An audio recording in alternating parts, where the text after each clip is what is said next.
Bueno, amados hermanos, llegó la hora, momentos de reflexión.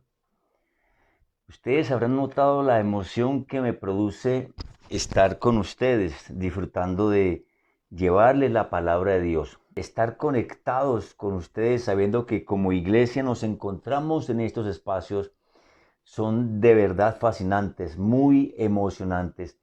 Por eso disfruto intensamente, porque si no puedo llegar a ustedes físicamente, por lo menos podemos llegar de esta manera a sus casas y que ustedes puedan estar disfrutando de estos maravillosos regalos que Dios nos da, de poder alimentar a la iglesia, darles palabra, bendecirlos, orar por ustedes, ministrarlos. También que ustedes interactúen, que ustedes escriban sus peticiones, sus comentarios. Cuando ustedes por el chat escriben sus comentarios a uno como pastor, eso lo hace uno sentir vivo, porque uno dice, wow, nuestros hermanos están ahí activos y disfrutando de los tiempos que tenemos.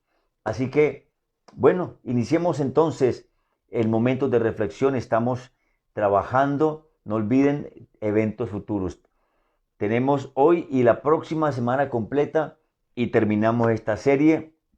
Hemos ya hablado ya 3 semanas con esta sobre eventos futuros. Uno podría hablar años, hermanos, sin parar acerca de los eventos futuros. Puede ser que para algunas personas sean temas un poco complejos.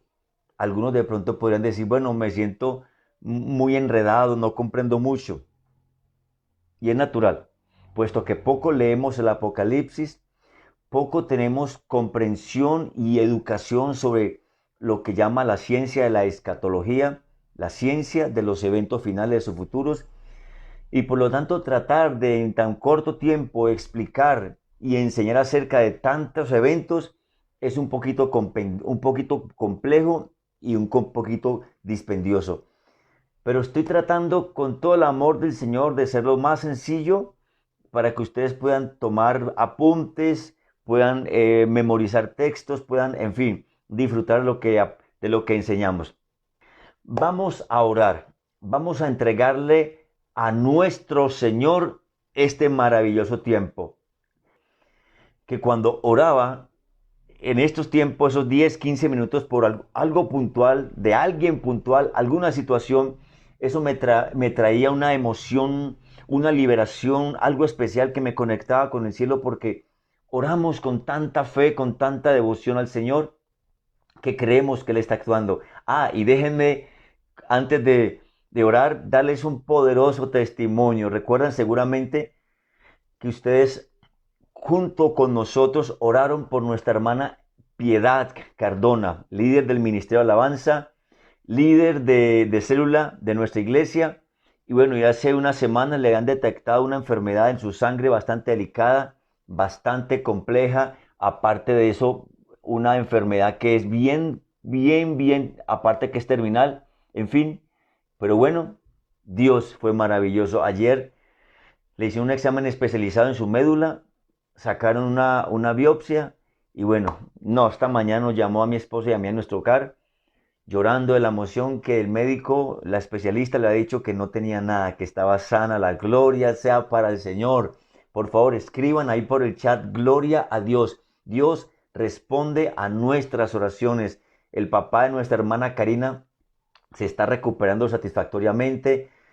El nieto de nuestra hermanita, a ver si me acuerdo, Gladys, creo que Legarde, también salió bien, tenía un problema en su corazón y su examen, después de orar por él, recuerden, oramos por él, Dios sanó su corazón, en fin. Hoy estoy emocionado, hermanos, les confieso, esta mañana lloré de la emoción, dándole la gloria a mi Señor, celebrando con Él, disfrutando de sus maravillas, de su amor, cómo Él es fiel. Los infieles somos nosotros. Él es fiel y Él escucha el clamor de su pueblo. Así que, mis amados, gracias por unirse a orar. Padre, gracias.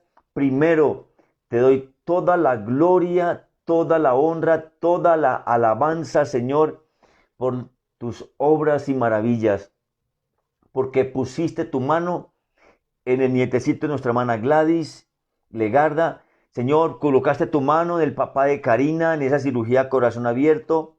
Colocaste tu mano, Señor, en la vida de nuestro hermano, de nuestra hermana Piedad Cardona. Señor, su familia está feliz, sus hijas, todos en la iglesia estamos felices porque tú respondes, Señor. Y por eso es mi emoción hoy de con testimonios auténticos, vivos de tu poder, Señor, de la manifestación de tu amor y tu gracia para tus hijos. Tú has dicho que honrarás a los que te honran. Y esta sierva tuya te ha honrado con su vida, con su testimonio, con sus ofrendas y diezmos, con su servicio y ministerio. Señor, tú miras el corazón quebrantado, un corazón enamorado de ti, Señor. Contaba esta mañana o estos días que el domingo aún en el culto, en la celebración, ella en la clínica en Tuluá, y allá en el culto celebraba, sabiendo que estaba bajo un dictamen de una enfermedad terminal, y allá estaba celebrando, dándote gracias, gozándote, Señor, conectado a nuestro culto de la celebración los domingos, Señor. Por eso, nuevamente, gracias, Padre. Por eso cada persona que envía sus peticiones por el chat o por el WhatsApp 316-870-2600, inmediatamente van a las personas que están conectadas orando. Hay gente hermosa en la iglesia que no son del ministerio de intercesión, pero que han dicho, yo quiero que me envíen las peticiones para orar también. Qué lindo, Señor. Y que ojalá 10, 20, 50, 100 o más personas del mundo entero quisieran decir, también envíenme las peticiones para orar. Bendigo, bendigo a todas esas familias, esos hombres, esas mujeres, esos jóvenes que han decidido orar en fe por cada necesidad que los hermanos comparten a través de este medio, a través de este chat, Señor, y a través del WhatsApp, Señor. Por eso, Padre, bendigo a mis hermanos, bendigo la iglesia, bendigo los que oran con fe, bendigo los que se comprometen y se mantienen a pesar de las dificultades, como Piedad en fe, se mantiene firme en tus caminos, Señor. Oro esta tarde, mi oración va enfocada, Señor, hacia los hombres, los varones. Dios, bendigo los hombres, Señor. Tú has dicho que el varón es la cabeza de la mujer. Tú has dicho que el varón es la cabeza del hogar. Es cierto que hay muchas mujeres que no tienen un esposo y les toca por obligación o responsabilidad convertirse en cabeza de su hogar porque no hay un varón en casa. Pero según tu palabra, el hombre es la cabeza del hogar. Por eso, aunque hay cabezas con errores, con muchos fracasos, debilidades, luchas, aunque hay muchos cabezas que no funquen, como dice tu palabra, hoy oro por ellos para que los bendigas, para que traigas, Señor, sabiduría a los varones, aquellos esposos, aquellos padres, aquellos hombres, Señor, que luchan a veces en la soledad, hombres que a veces les cuesta abrir su corazón y compartir sus necesidades, hombres que se cargan, hombres que se enferman por las responsabilidades que deben asumir. Y ahora, por causa de esta situación que vivimos en el planeta, hay muchos hombres que están limitados porque no tienen un trabajo, porque su negocio, su empresa está cerrada, o porque apenas a media marcha o menos de media marcha está funcionando. Señor, ¿cuántas cargas tienen que llevar los varones? ¿Cuántos problemas, cuántas luchas? Problemas a veces con los hijos, a veces problemas con sus esposas, a veces problemas en el trabajo, a veces problemas en la calle o con los vecinos, a veces problemas personales, tentaciones, luchas, debilidades, Señor. Mi oración hoy va enfocada a cada hombre, Señor, de este planeta. Que los bendigas, que los sostengas, que los levantes, que los ayudes. Por favor, perdona el pecado de cada hombre. Hombres violentos, hombres agresivos, hombres abusadores, hombres que han hecho mucho mal, hombres que se gastan el dinero en licor, en drogas, en prostitución, hombres, Señor, que lastiman, hombres que gritan, que abusan verbalmente con sus palabras y maltratan, Señor. Perdona el pecado de cada hombre, Señor. Es cierto que los hombres somos fuertes.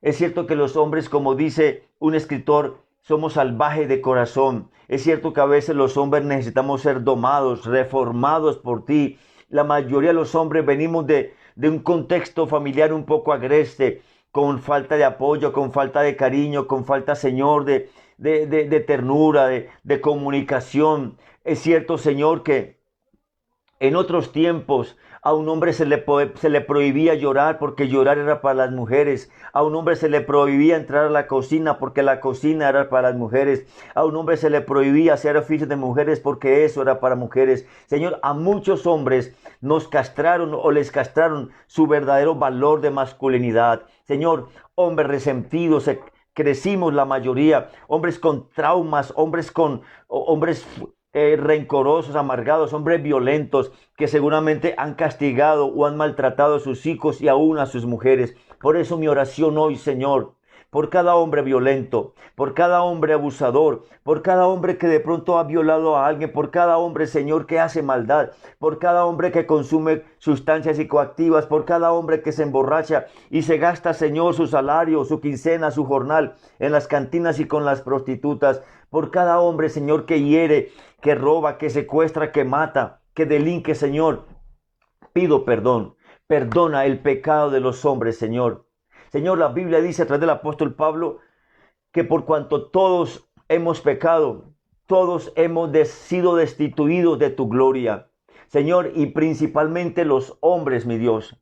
Somos los modelos de la sociedad. Somos a quien el Padre le entregó la autoridad para educar, para ser la figura de Dios y la figura de Padre en la tierra. Es a los hombres, Señor, que nos diste la responsabilidad de educar, de ser maestros, de ser tiernos, cariñosos, expresivos y ser bendición y testimonio en el hogar. Oro, Señor, por los hombres. Oro para que, Señor, salgas a rescate de los hombres, hombres afligidos, hombres perdidos en los vicios, hombres perdidos en el resentimiento, hombres perdidos en la amargura, hombres con sus entendimiento entenebrecido por causa de tanta maldad, hombres que cargan lastres del pasado, hombres que son perseguidos por fantasmas, por causa de la educación que sus padres le dieron, hombres que fueron abandonados, hombres que fueron maltratados, hombres que fueron abusados sexualmente desde muy niños y crecieron y su conducta sexual se desvió por causa, Señor, de ese maltrato y de ese abuso.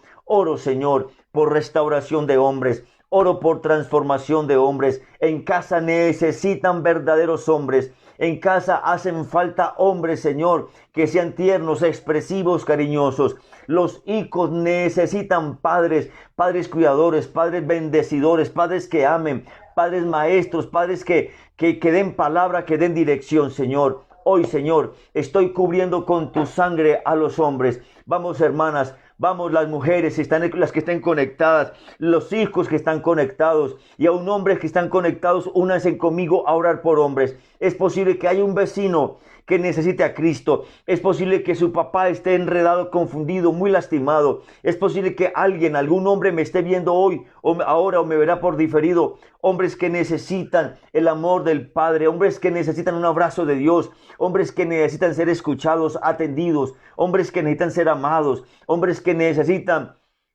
un abrazo, Señor, un beso. Esta tarde, Señor, les bendigo, Señor. Renueva sus fuerzas. Abre puertas para los varones, Señor. Ayúdales, Señor. Cambia todo pensamiento equivocado en ellos.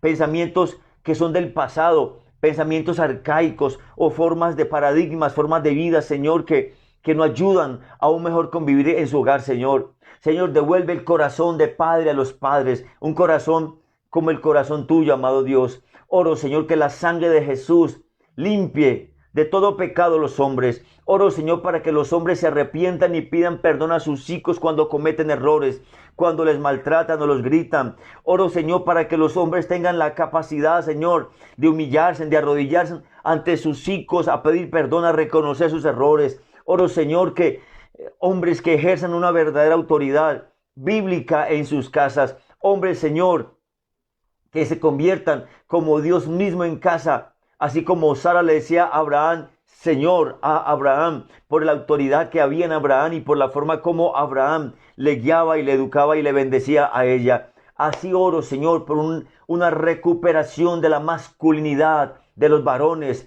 en el planeta, en Colombia. Oro, Señor, para que los varones de la iglesia se levanten, sean despertados, sean hombres que se levanten, Dios mío, para ejercer el sacerdocio verdadero de Cristo en sus hogares. Cristo es la cabeza de los varones, Señor. Y si Cristo es cabeza del varón, el varón es guiado, es enseñado, pero también es guía, enseña como Cristo le enseña a él. Padre, gracias. Los bendigo, Señor. Mira a los que tengan necesidad de trabajo, Padre, por favor, atiende nuestro clamor hoy. El clamor de esposas, el clamor de hijos, el clamor de familiares, gente, Señor, que necesita, por favor, necesita intervención sobrenatural de parte tuya. Si hay hombres enfermos, Padre, ahora mismo estoy suplicando que vengas a ellos y les toques con tu mano poderosa. Si hay hombres que necesitan, Dios mío, un consejo, una palabra de orientación, porque están a punto de cometer una locura, una decisión equivocada, Señor, por favor, que encuentren un pastor, un líder, que puedan llamar a un amigo que les pare un consejo sabio según tu palabra santa. Señor, bendigo a los hombres, edifícalos, fortalécelos, llénalos, levántalos, Señor, restáuralos, Padre, en el nombre precioso de Jesús. Abre puertas que algunos tienen cerradas por causa del pecado. Que muchos hombres que me ven ahora y que están siendo parte de este tiempo de oración y que saben que están caminando mal, se arrepientan, vuelvan a ti, Señor, se conviertan de sus malos caminos y puedan rendir sus vidas a ti, Señor Jesús, y que haya restauración para ellos. Padre, si hay un varón que me está escuchando que necesita sanidad en su corazón, por favor, tú lo conoces perfectamente, Dios. Sánalo, Señor. Señor, coloca tu mano en el corazón con aceite y unge ese corazón lastimado, herido. Sánalo, Señor. Todo recuerdo doloroso, todo aquello que esté cargando algún varón que me oye, que me ve, Señor. Ayúdalo, Señor, a ser libre. Ayúdalo a tener paz. Ayúdalo a disfrutar de las maravillas que tú ofreces, Señor. Muchas gracias, Padre.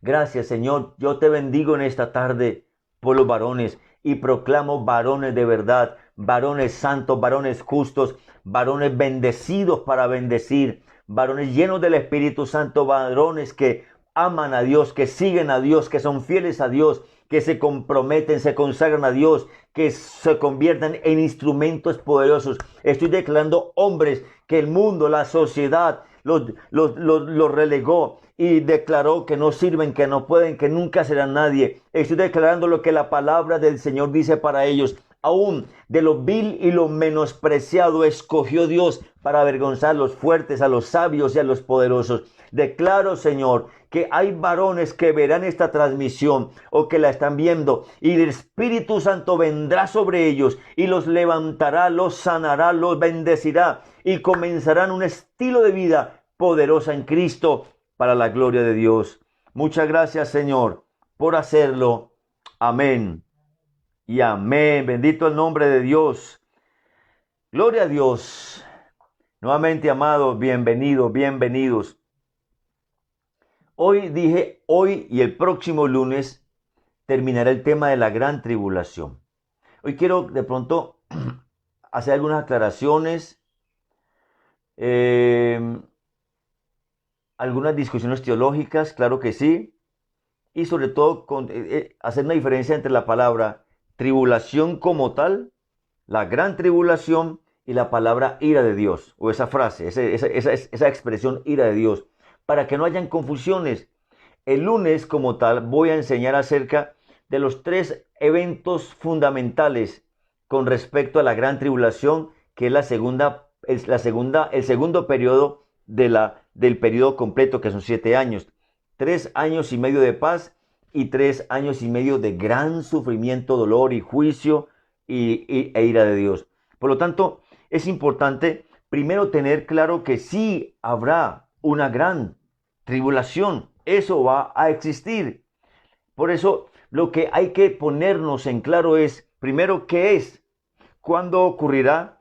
¿Y para quiénes será la gran tribulación? Por eso, mirar la tribulación como un castigo, amados hermanos, es apartarnos en un sentido del concepto bíblico y teológico real de la gran tribulación. Porque gentes o muchas personas y aún el pueblo de Dios pueden estar viendo la expresión gran tribulación como el castigo, pero no tiene no tiene la veracidad completa y por eso se requiere que hagamos algunas aclaraciones. Cuando hablamos del término o el vocablo tribulación, significa sufrimiento, aflicción, angustia, dolor. Pero cuando hablamos de tribulación, esta expresión como tal, en griego tipsis con H y P, T, H, I, Y, P, S, I latina S, tipsis, se está refiriendo a esto, sufrimiento, aflicción, angustia, dolor. Y en casi todas las oportunidades que en la Biblia se encuentra este vocablo tipsis o tribulación, tiene que ver con ser fiel al Señor. Sufrimiento o dolor o persecución por ser fiel al Señor. No hay que confundir tribulación con la expresión la ira de Dios. Cuando hablamos ira de Dios, se habla en la Biblia más de 200 veces que se usa este vocablo o esta expresión. Y generalmente cuando la Biblia habla ira de Dios, se refiere a la a la actitud o respuesta de Dios por causa del pecado humano. A eso se refiere. Pero también es la reacción permanente del Dios santo, puro, soberano y personal a todo lo que ofende su naturaleza en su moral y derechos reales. Quiero que miren conmigo Romanos capítulo 1, verso 18. Romanos 1, verso 18. Para que comprendamos lo que el apóstol Pablo está diciendo. Dice Romanos 1, 18. Porque la ira de Dios se revela desde el cielo contra toda impiedad e injusticia de los hombres que detienen con injusticia la verdad. Noten que el apóstol Pablo está hablando exactamente de ese concepto o vocablo, la ira de Dios, y que Dios desde el cielo le revela contra toda impiedad e injusticia de los hombres. Por eso hay que entender ese concepto bien importante, porque la ira de Dios está sobre quien ofende su santa persona, su gobierno y su perfecta voluntad. Y en la ira de Dios, como el apóstol Pablo dijo en Romanos 1:18, están involucrados todos los que afrentan su santidad, ya sea que lo hagan conscientes de una forma directa o inconsciente de una manera indirecta. O sea que en términos generales, cuando hablamos de ira de Dios, es tener un sinónimo que dice, es la separación eterna de Dios y el castigo del infierno. Cuando se habla de ira de Dios, es eso en otras palabras. El ser humano se aparta de Dios, el ser humano vive su vida sin Dios, el ser humano rechaza el evangelio y el mensaje de Dios, el ser humano busca sus propios caminos creyendo que son caminos buenos, pues lo que le viene como retribución al ser humano vivir alejado de Dios, rechazar a Dios y vivir según su voluntad y no bajo la voluntad de Dios, es eso. Separación eterna de Dios, que en otras palabras es el castigo en el infierno.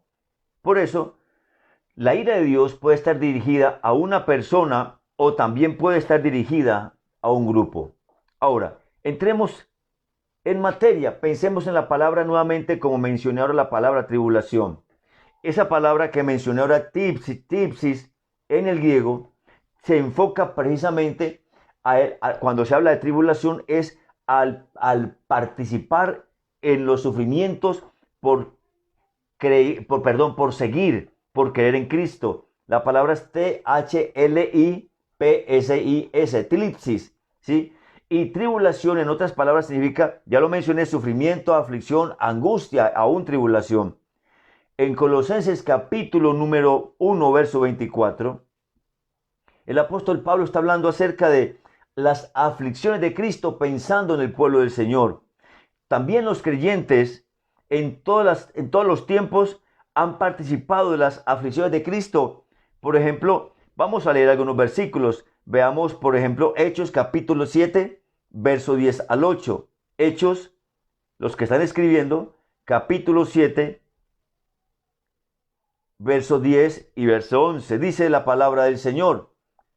Y le libró de todas sus tribulaciones y le dio gracia y sabiduría delante de Faraón, rey de Egipto, el cual lo puso por gobernador sobre Egipto y sobre toda su casa.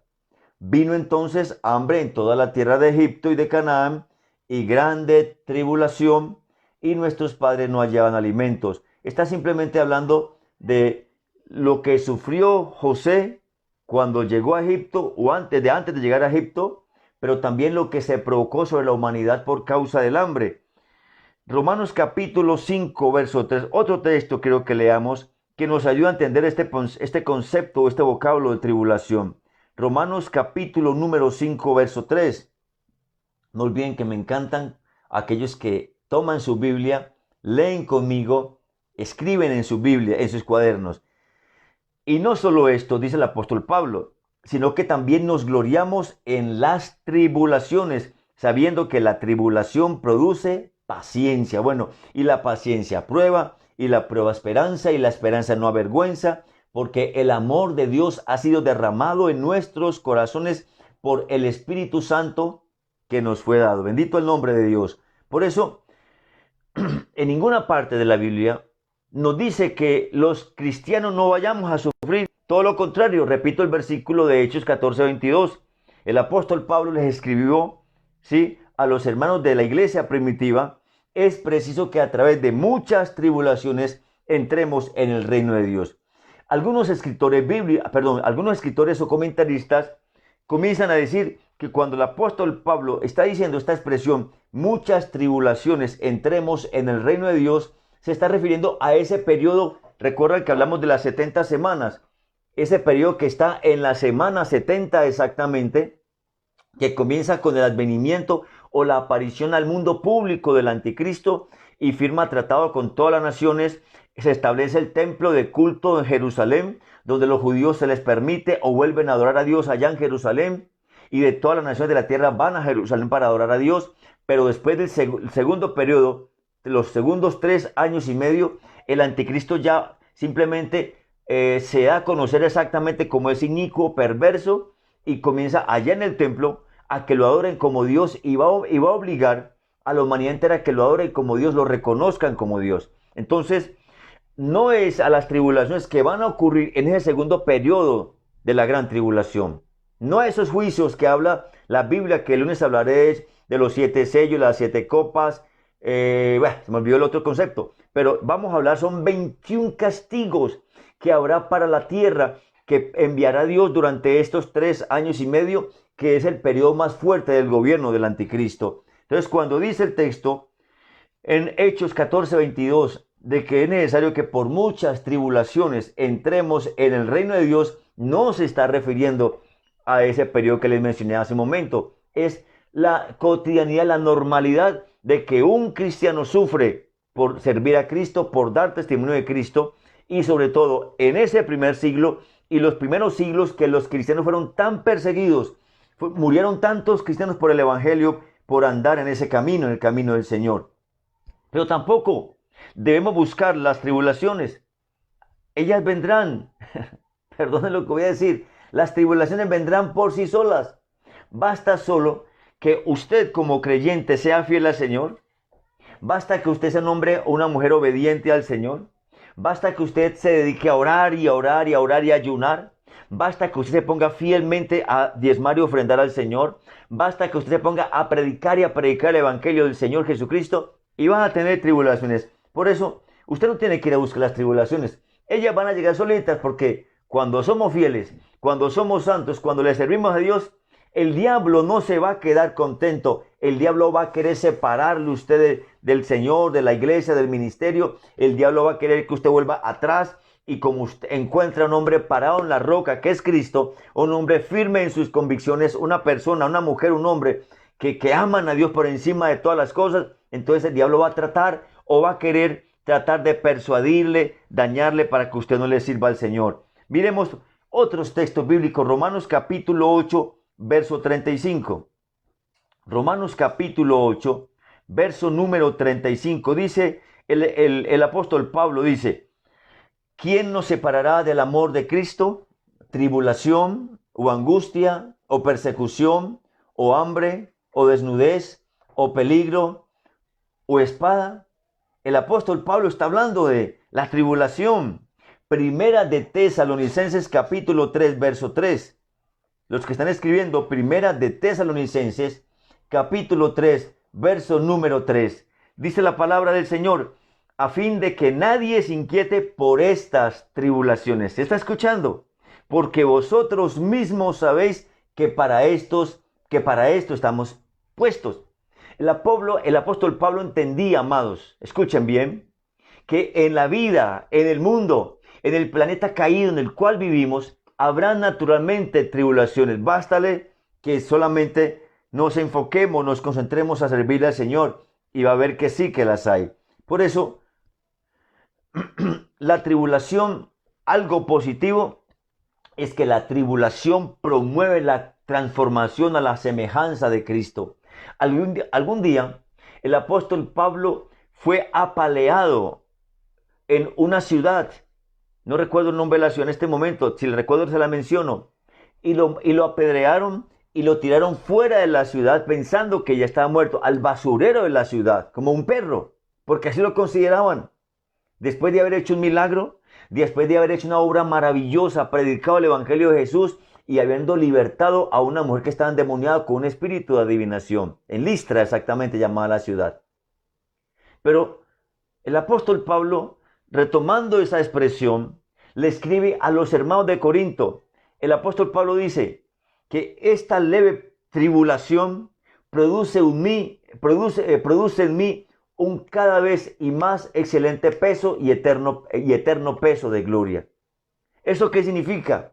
Que para Pablo el sufrimiento, o sea, las tribulaciones, le hacían parecerse más a Cristo. Cada una de ellas, ustedes los que han leído la vida del apóstol Pablo, él define un listado de sufrimientos, desvelos, ayunos, persecuciones en la ciudad, persecuciones en el mar, persecuciones en el campo, persecuciones por los judíos, persecuciones por los gentiles, persecuciones por todo el mundo. Y lo intentaban matar muchas veces, varios naufragios, en fin. En ese proceso de tribulaciones encontramos a un hombre como el apóstol Pablo, un hombre transformado. Amados, la tribulación lo que produce es crecimiento. No hay una sola pena, no hay un solo dolor, no hay una sola lágrima que usted o yo hayamos derramado por ser fieles a Dios, por servirle a Dios, que Dios no vaya a recompensar. Pero que al mismo tiempo esa tribulación se convierta en la oportunidad para bendecir a alguien, para enseñar a alguien. Dice el apóstol Pablo en Romanos 5, 3 al 4, porque sabemos que el sufrimiento, la tribulación produce perseverancia, ya lo mencioné ahora. Por eso, la tribulación lo que enseña a los creyentes, amados, es a perseverar. Pero en segundo lugar, a consolar a otros. Miremos 2 Corintios 1:4. 2 Corintios capítulo 1, verso 4. Mira lo que el apóstol Pablo le dice a los hermanos de Corinto que están sufriendo. Dice, bueno, leamos desde el 3.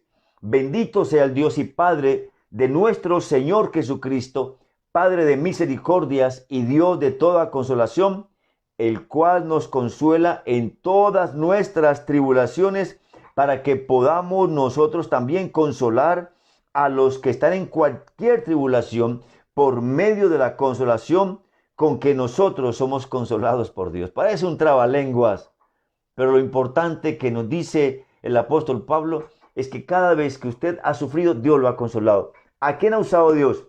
¿Qué instrumento, qué situación, qué persona? No sé. Pero cuando usted y yo hemos sufrido, a alguien usó Dios para consolarle. Por eso, la tribulación nos ayuda a nosotros, los hijos de Dios, a perseverar en el Señor, pero también nos ayuda, amados hermanos, a consolar a otros. En el capítulo 4, verso 10 de la segunda carta, ahí donde estamos, capítulo 4, verso 10, mire que el apóstol Pablo dice, llevando en el cuerpo siempre, por todas partes, la muerte de Jesús, para que también la vida de Jesús se manifieste en nuestros cuerpos. Yo le pregunto, ¿se quiere parecer más a Jesús? Seguro que la respuesta es que sí. ¿Usted quiere ser más como Jesús? Pues el apóstol Pedro, cuando habla de Jesús, aquel que enmudeció, que no abrió su boca, aquel que como oveja fue llevado al matadero, aquel que cuando le maldecían no respondía con maldición, cuando le abofeteaban no respondía, sino que encomendaba su causa a aquel que juzga rectamente. El apóstol Pedro dice para que sigamos sus pisadas. Amados, cualquiera que quiera ser como Jesús va a sufrir, va a tener tribulación en esta tierra. Y no estoy hablando de la gran tribulación de los tiempos finales, no. Quería hablarle primero de esto para aclarar conceptos. Si queremos ser como Jesús, debemos padecer también como Jesús. Seguramente que usted ha padecido. Y cuando hablamos de las tribulaciones cristianas, tienen varias clasificaciones. Por ejemplo, Primera Tesalonicenses 1:6, hablando del tema de las tribulaciones, Primera de Tesalonicenses capítulo 1, verso 6, nos dice el apóstol Pablo: y vosotros vinisteis a ser imitadores de nosotros y del Señor, recibiendo la palabra en medio de gran tribulación, con gozo del Espíritu. ¡Qué lindo! ¿Cómo recibieron la palabra los hermanos de Tesalónica? En medio de gran tribulación. Y literalmente la tribulación que el apóstol Pablo habla ahí en la persecución. Pero en Hechos 20:23, Hechos capítulo número 20, verso 23, otro tipo de tribulación. Miren conmigo, por favor. Hechos 20:23 dice el apóstol Pablo: salvo que el Espíritu Santo por toda la ciudad me da testimonio, diciendo que me esperan prisiones y tribulaciones. ¿Sí saben ustedes que el apóstol Pablo pasó la tercera parte de su vida en cárceles? ¿Sí lo sabía o no? ¿Saben ustedes que la mayoría de las cartas que el apóstol Pablo escribió, las escribió desde una cárcel? ¿Saben ustedes que el libro de Romanos, ese tratado de teología y doctrina tan poderoso, lo escribió desde la cárcel? Por eso, el sufrir, amados hermanos, no significa que somos menos. Pero Apocalipsis 2:22 habla acerca de la enfermedad. Porque el hecho de que seamos cristianos, ahora di el testimonio cuando inicié de la obra maravillosa de nuestro Señor en nuestra hermana Piedad. Cómo la sanó de esa enfermedad terminal, peligrosa, terrible. Le pregunto, ¿pero el que ella haya sido cristiana le eximió de que se haya enfermado? No, porque como dije ahora al principio, vivimos en un mundo caído, en un mundo perverso, contaminado, y este cuerpo simplemente se va desgastando como dice la palabra de Dios. Aunque este cuerpo exterior se va desgastando, y ese desgastando significa estar propensos también a enfermedad. ¿Por qué tanta gente contaminada con el COVID-19? Porque faltan defensas, porque los adultos mayores después de 70 años tienen menos defensas que los jóvenes, que los niños, y más fácilmente se enferman que los niños o que los jóvenes, porque tienen menos un sistema inmunológico menos fuerte. Por lo tanto, cuando somos hijos del Señor y nos enfermamos sin saber por qué, amados, démosle gloria a Dios. Pero Filipenses capítulo 1, verso 17, aquí voy terminando. Filipenses capítulo número 1, verso 17, mira lo que el apóstol Pablo dice con respecto a tribulación. Pero los otros, por amor, sabiendo que estoy puesto para la defensa del evangelio, no solamente prisiones, sino también la tensión, la angustia de saber qué pasa con los hermanos, qué pasa con las familias. El apóstol Pablo se angustiaba también porque sabía que en tal ciudad donde había pueblo de Dios había persecución, y él escribía cartas para darles aliento a muchos hermanos. Es cierto que muchos padres se angustian por sus hijos ahora en medio de esta pandemia. Padres que en muchos meses no han podido ver a sus hijos. Yo llevaba 3 meses sin ver a mi mamá.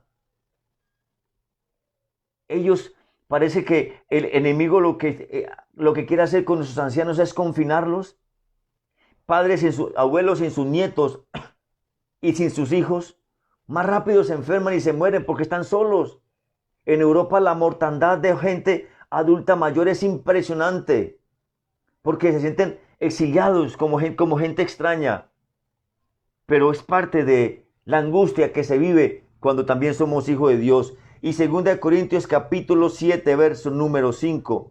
2 Corintios capítulo 7, verso 5, dice el apóstol Pablo: porque de cierto, cuando vinimos a Macedonia, ningún reposo tuvo nuestro cuerpo, sino que en todos fuimos atribulados de fuera, conflictos de dentro, temores.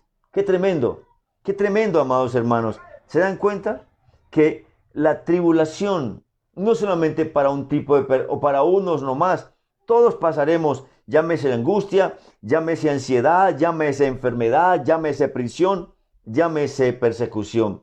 Por eso, cuando el apóstol Pablo usa la expresión, el vocablo tribulación, no se está refiriendo a los tiempos finales, sino para anotar o para describir los sufrimientos de Cristo y de los creyentes.